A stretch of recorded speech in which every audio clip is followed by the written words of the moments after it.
तो आज हम आपका स्वागत करते हैं अपने एक छोटे से क्लास में। ये क्लास आपके लिए बहुत ही इम्पोर्टेंट होगी। जो क्लास 10th के बच्चे हैं उनका मैं क्लास में स्वागत करता हूँ। तो आप ये देख सकते हैं लिखा है वेलकम टू क्लास 10th। अरे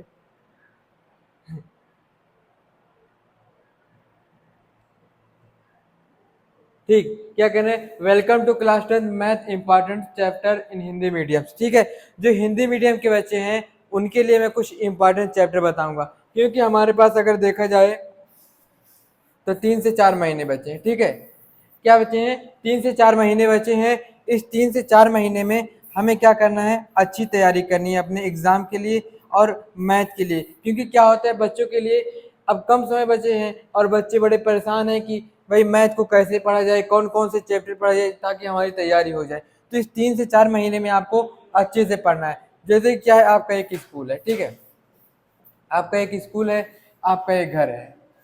ठीक, आपका घर है। एक तो रास्ता आपका ऐसा है और एक रास्ता क्या है, कुछ इस तरह से रास्ता है। तो क्या है, अगर आपके पास ज्यादा समय होगा तो आप बहुत क्या करेंगे, घूमते हुए जाएंगे।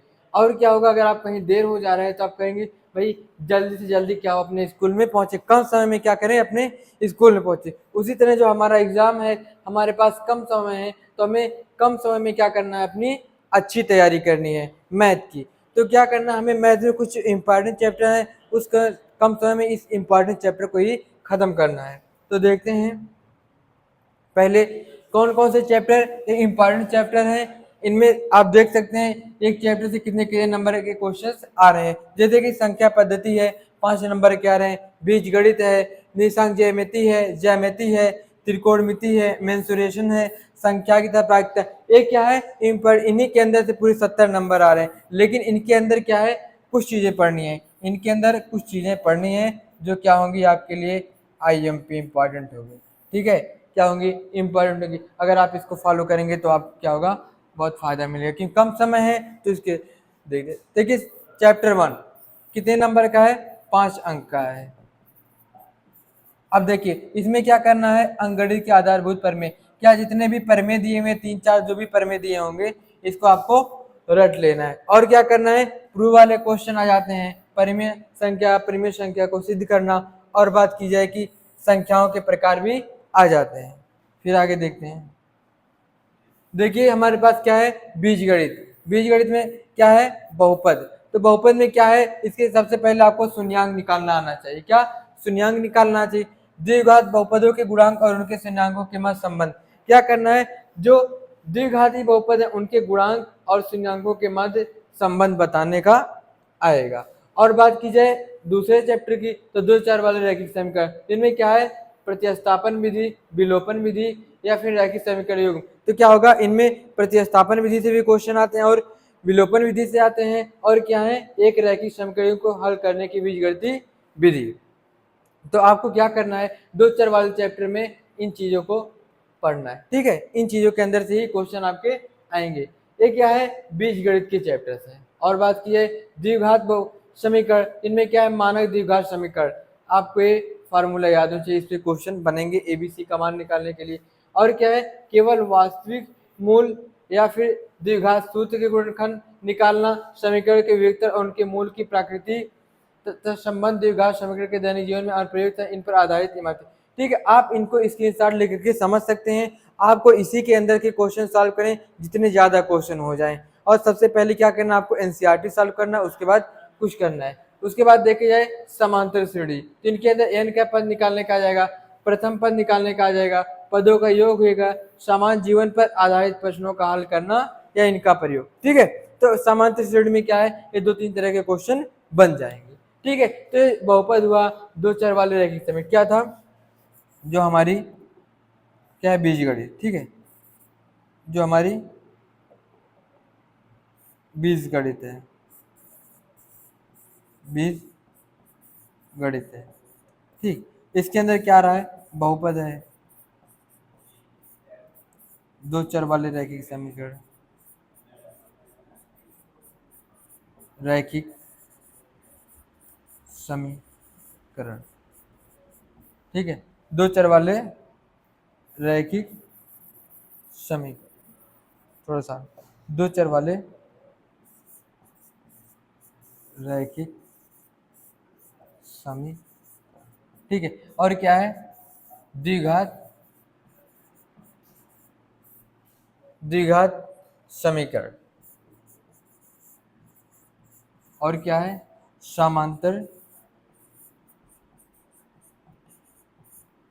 श्रेणी, ठीक, क्या है, समांतर श्रेणी।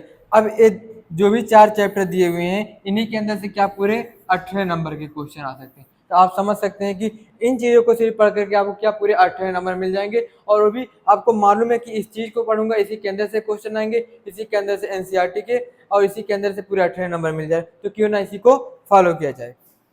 फिर आगे बात की जाए निर्देशांक ज्यामिति की। तो निर्देशांक ज्यामिति की अवधारणा को पढ़ना है आपको। क्या करना है, निर्देशांक ज्यामिति की अवधारणा के बारे में देखना है। रैखिक समीकरणों को ग्राफ और दूरी का सूत्र आप देख सकते हैं। किसका, दूरी का सूत्र, दूरी का सूत्र,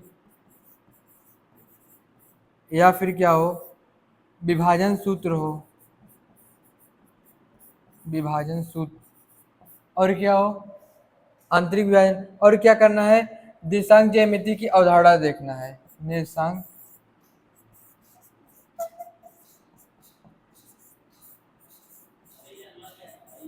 ज्यामिति की अवधारणा, ठीक है, अवधारणा। और क्या करना है, ग्राफ के बारे में आपको देखना है। ये सब किनके हैं, निर्देशांक ज्यामिति के टॉपिक्स हैं, निर्देशांक ज्यामिति, ठीक है। और वो भी कितने, पूरे 5 नंबर के आपके क्वेश्चन बनेंगे। सिर्फ क्या करना है, आपको दूरी के सूत्र मालूम हो, विभाजन के सूत्र मालूम हो, निर्देशांक ज्यामिति की अवधारणा हो, और कुछ ग्राफ के मालूम हो। इन 4 टॉपिक से आपके पूरे 5 नंबर बन रहे हैं। कितनी बड़ी बात है, आपको सिर्फ इतनी चीज मालूम होनी चाहिए, बस आपको इतने में क्या पूरे 5 नंबर मिल जा रहे हैं। और देखा जाए ज्यामिति के बारे में, त्रिभुज क्या है, त्रिभुज के बारे में, इनके भुजाओं के अनुपात हो गए, ठीक है। और क्या हो गए, इनके जो प्रमेय दिए हुए हैं, इनसे क्वेश्चन बनते हैं, ठीक है। इस तरह के क्वेश्चन आप स्क्रीनशॉट लेकर के इसको समझ सकते हैं, जो जो दिया है। सिर्फ इन चीजों को आपको पढ़ना है। फिर बात की जाए वृत्त के बारे में, तो वृत्त के बारे में भी 2 पॉइंट दिए हुए, इसको भी करने के बाद आपको पूरे 10 नंबर मिलने की कोशिश आ रहे हैं। अगर आपका अच्छे से तैयार हो जा रहा है, पूरे 10 नंबर, अगर 75% आ रहे हैं तब भी आपके ठीक ठाक नंबर आ जा रहे हैं। यानी आपको क्या करना है, इसी के अंदर आप अगर तैयारी करेंगे तो बेसिकली बात है कि आपकी बहुत ही अच्छी तैयारी, क्योंकि आपको मालूम है कि इसी इतना ही पढ़ना है, तो क्यों ना 100% इसकी तैयारी कर ली जाए। फिर आगे बात की जाए त्रिकोणमिति की। अब देखिए त्रिकोणमिति में क्या है, समकोण त्रिभुज की न्यून कोणों की त्रिकोणमिति अनुपात, 0 से 90 अंश के त्रिकोणमिति अनुपात, त्रिकोणमिति अनुपातों का मान, ठीक है। क्या करना है, 0 से 90 के बीच जो भी साइन के मान होते हैं, कॉस के होते हैं, टेन के होते हैं, कॉट के होते हैं, जितने भी सबके क्या करना है, आपको मान मालूम होना चाहिए कि किस पे भी आंसर आता है। और क्या करना है, सरसमिका। सरसमिका क्या होती है, जो 6 टाइप्स की होती हैं, ये sine square plus cos square equal 1, क्या है, sine square theta plus cos square theta equal 1। अब इसी से क्या होंगी, 4-5 इसी क्या बनेंगी सरसमिकाएं बन जाएंगी।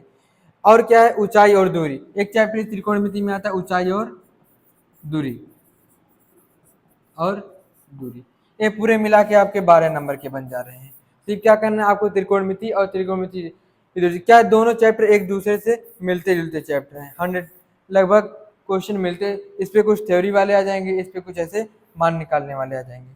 फिर आगे बात की जाए, क्या है, मेंसुरेशन, इनमें भी 2 चैप्टर आते हैं, वृत्तों संबंधित क्षेत्रफल, और क्या है, निम्नांकित किन्हीं 2 द्वारा युक्त। ये पूरे 10 नंबर के, इसमें से आते हैं 4-5 क्वेश्चन इससे आ जाते हैं, 4-5 नहीं तो 3-4 से क्वेश्चन आ ही जाते हैं इससे। तो इससे क्या है, इंपॉर्टेंट, ये भी आपके लिए बहुत ही है। फिर बात की जाए संख्यायिकता प्रायिकता, ये क्या है, इसमें 2 चैप्टर हैं, इससे भी लास्ट तक क्वेश्चन लास्ट में दिए होते हैं, क्योंकि ये थोड़ा बड़े होते हैं, आपके लिए भी इंपॉर्टेंट चैप्टर है। तो इसी के साथ खत्म होता है। आपको जितना भी दिखाएगा ये सब बहुत ही इंपॉर्टेंट है, आप अगर इसको फॉलो करेंगे तो बहुत ही आपको हेल्प मिलेगी। Thank you.